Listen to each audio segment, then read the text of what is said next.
Forgiving your parents is a part of the healing process. And forgiveness is for you, it's not for them. It's making that decision to let go of those negative emotions and feelings, to let go of like anger and resentment and let go of things from the past. It's all part of the healing process.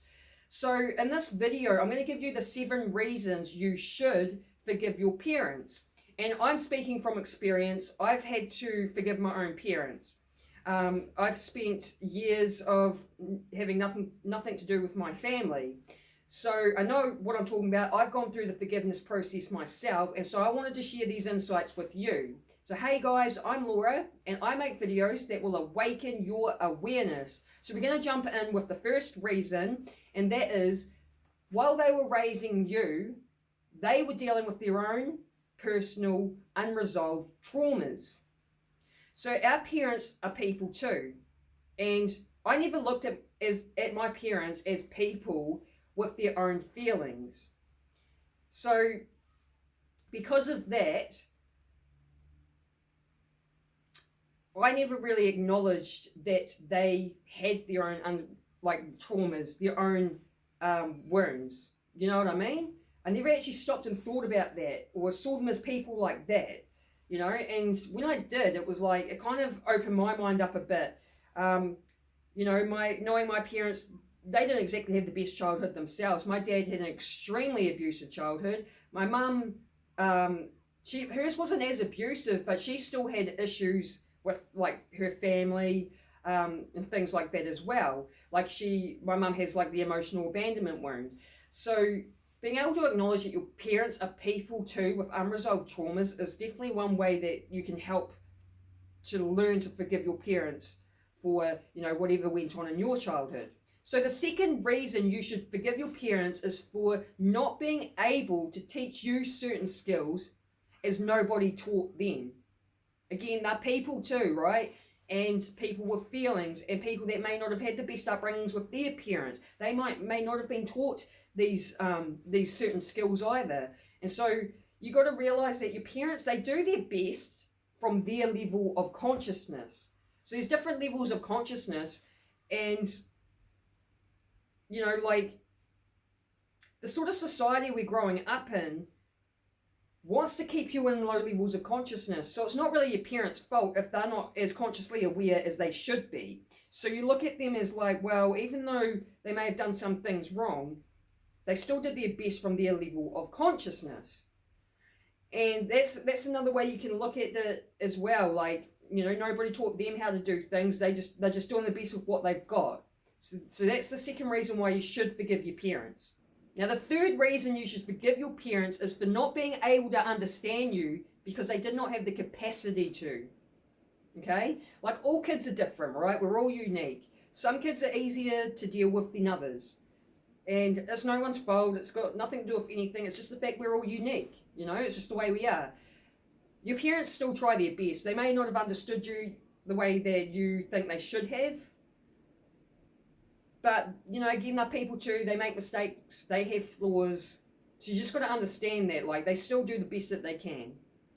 Now, the fourth reason you should forgive your parents is because they were raising you through their own struggles, their own worries, their own pains, their own fears. Again, they're people too, right?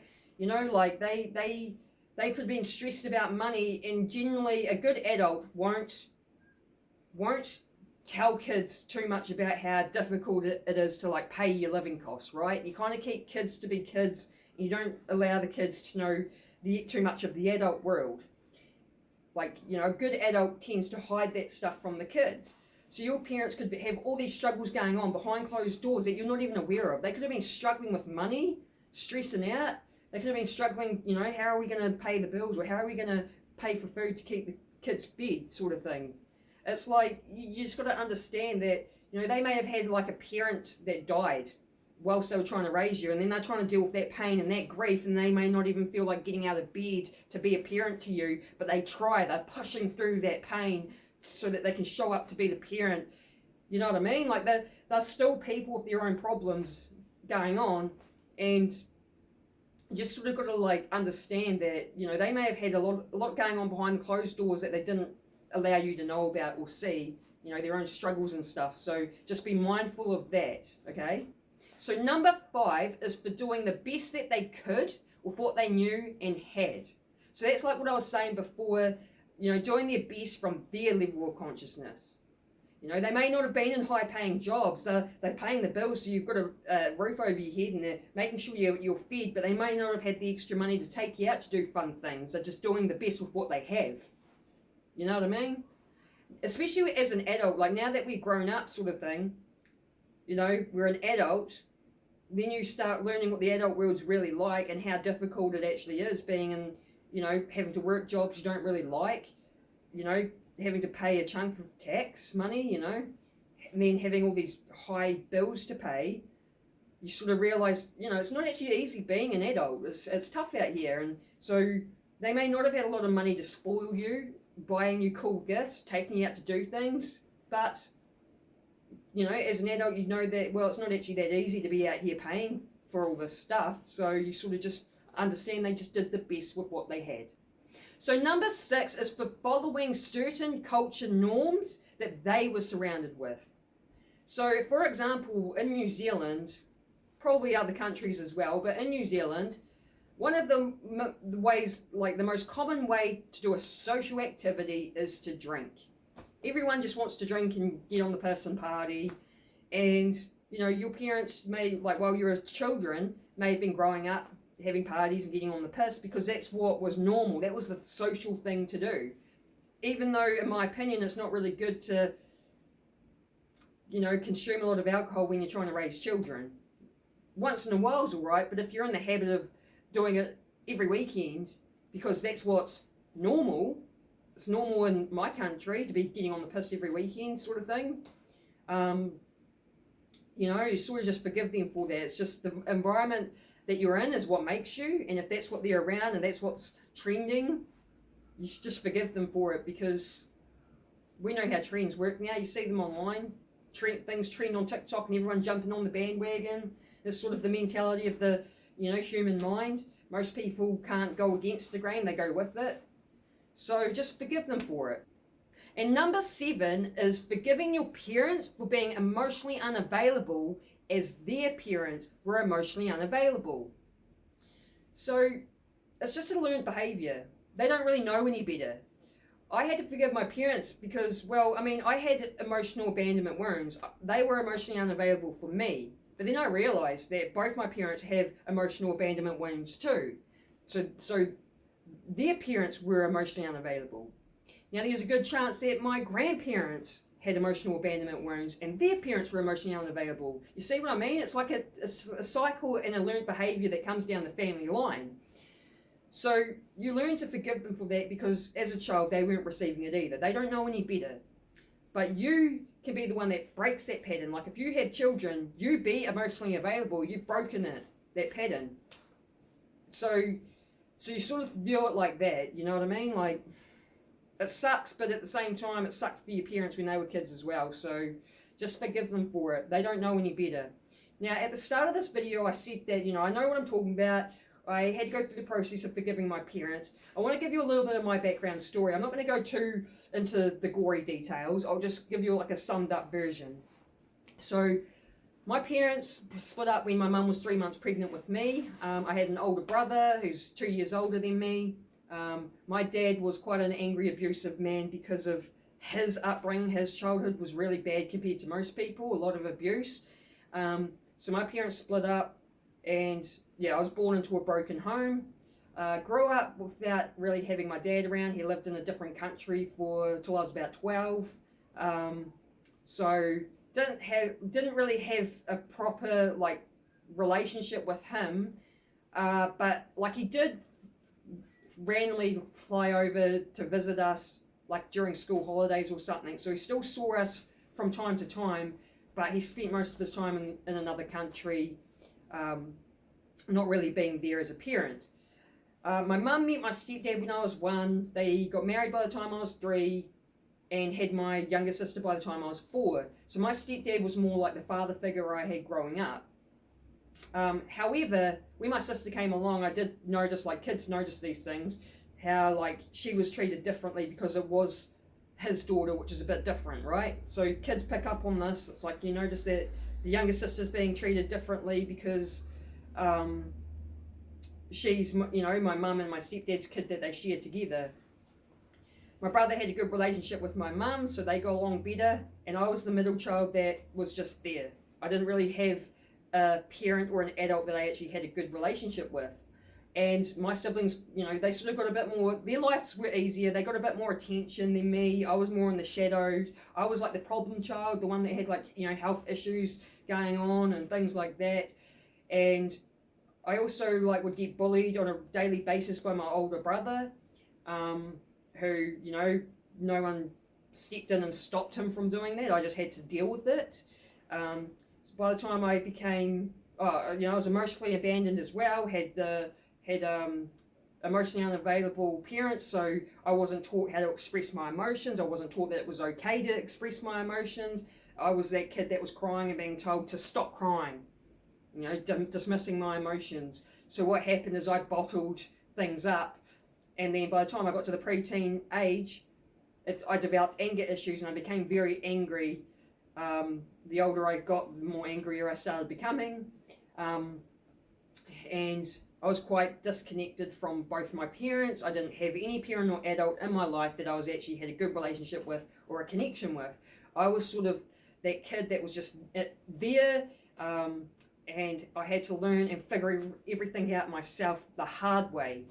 And by the time I hit 14, I discovered Eminem. I absolutely love Eminem. He pretty much, the way I view this is he pretty much raised me through his music since I was 14. He really resonated with me. I could relate to him with what he was talking about in his songs.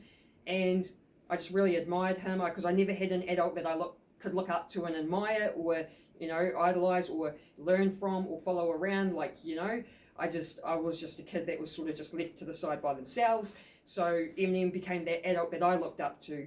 And a lot of my personality traits actually come from him. I feel like I'm more like him than I am like my parents. Even though I do have similarities with my parents, I can see that. But I do have personality traits that they don't have that I know came from just being a fan of Eminem and him being the adult that I looked up to. Now, I still, with everything that was going on with me, I still had a lot of anger issues and problems like that. And that led me to getting kicked out of home and left to, at the age of late teens, kicked out of home, left to fend for myself in the street. I was also quite ignored kid growing up, so again, I didn't get a lot of time and attention. And then I was just tucked out into the real world to fend for myself. I was homeless, I became starved, I ended up sleeping on a couch in a tinny house. A very angry person, became depressed, had suicidal thoughts every day. I pretty much hit rock bottom. My life was in the gutter. And then because of it, I didn't have much to do with my family for a good 10 years, 10 or so years. Didn't want to know any of them. And pretty much just lived out in the world on my own, proving to them that I don't need yous. I don't need yous and I'm going to prove it. So I did. And again, had to learn everything the hard way. Now, I'm a bit older now. I'm in my 30s. I'm 34. So sort of as you're growing up, you kind of, you just learn things. You become more mature. You gain more wisdom and insight. And eventually, I just came to the realization that I'm getting older and my parents are also getting older. And then it's like, oh shit, what if something happened to them? They had a health issue and they died or something. And I thought, man, I don't really want to walk around with guilt for the rest of my life because of where I was on bad terms. You know what I mean? I sort of thought, because I'm getting older, I was about to turn 30, I was like, oh. And my mum actually, I hadn't talked to my mum in a few years, no contact whatsoever. And then she reached out to me on my 30th birthday.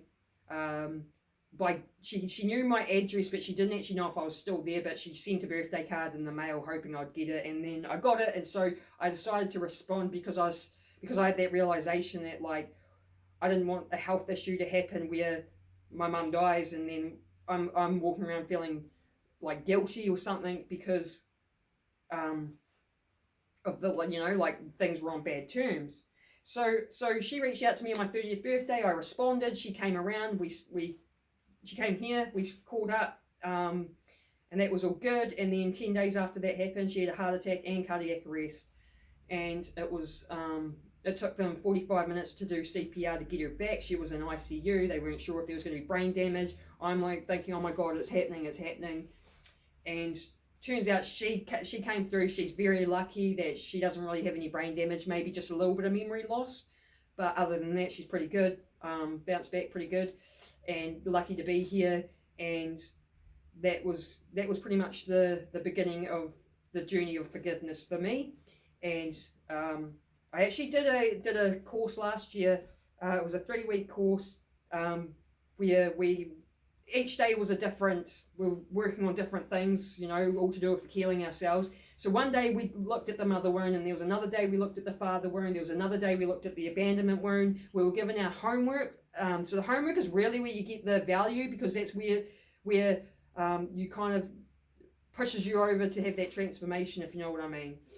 It gets you to that point of like forgiveness. You work through, you know, you do what the homework that's set out, and you work through all that, and then you get yourself to that point of forgiveness. And I was able to forgive my mum. I forgave them about the same time. Yeah, it would have been when I did my mother wound and father wound, did the homework. And when I actually forgave, because I held this inside for a long time. I was held on to this grudge and this anger and resentment for such a long time. It didn't take much for me to get angry and triggered. And when I forgave them and I felt it release. I actually felt it leave like my chest, my heart. I felt lighter, and then I noticed a shift in me to where I don't get angry and fiery like I used to. That's the sign that I've healed, right? That's how you know you've healed. Is like normally in a situation where I'm getting fired up and triggery, I'm calm. It's like I had this actual transformation when I forgave them. So that's why I wanted to make this video. I wanted you to understand, like, firstly, open your mind up those 7 reasons, and then share my story, because I've been through it, you know what I mean? I've got there, I've come out the other end, and now my relationships with my family, like my mum, my dad, my stepdad, my brother, my sister. I've even got a younger brother on my dad's side as well. Like I get along with all of them great. I've forgiven and let everything go. It was actually Father's Day yesterday, so I actually saw both my dads, because I consider both of them as my dads. My real dad wasn't really around growing up, so my stepdad was more my father, who was helping pay for us. But I also understand, you know, as I got older, I learned the details of my dad's childhood, and I was like, it's quite horrific. So, you know, I just feel empathy and compassion for him. He shouldn't have had to go through the shit he had to as a kid, so I was able to forgive him. But anyways, it was Father's Day yesterday, and I caught up with both of them. I actually went out and stayed the night at my mum's, and my stepdad cooked me really delicious roast and eggs Benny for breakfast in the morning. Like, he's cooking me breakfast on Father's Day sort of thing. That's pretty cool. And then I went and caught up with my dad in the afternoon. He cooked me a roast as well. So I've never actually had a Father's Day like that. This was just yesterday. So it was actually, this is what happens when you work through things and you forgive things. You know, you forgive them, you work on developing better relationships with them, and then it's just like the relationships just become healthier, happier, and full of love. You know what I mean? It's just, and you become, and because the effect that it has on you as a person is just, you're happy, you'll feel healed, you won't be like as angry or full of resentment or full of like negative emotions. So yeah, I just wanted to share that. I just think it's really good that we kind of just view our parents as, you know, they are people with their own feelings, their own traumas, their own wounds. Their upbringing may not have been good either. They did the best that they could from their level of consciousness, and the best thing you can do is just forgive them. But one thing I'm going to point out as well before I end this video is you can forgive your parents without talking to them and without having them come back into your life. So if your parents are still showing up as toxic people, if they are still like narcissistic and they're like messing with you, like mind games, any sort of toxic behavior from your parent, don't allow them back in your life. That's my advice. You forgive them because you don't have to have them back in your life and on talking terms to forgive them either. You can forgive them by yourself, working through it by yourself and just forgiving them and releasing it out of your own heart. And you don't need to talk to them. You don't need to have them back in your life for you to actually forgive them. That's one thing I really wanted to point out, because if your parents are toxic, forgive them but you don't have to have them in your life, okay? I hope you like this video. If you got some sort of value, please give me a thumbs up or feel free to write a comment. And if you like this sort of content, then subscribe and hit the bell notification because I make daily videos on my channel. So I hope you stick around for that. I hope I see you on the next video. Peace.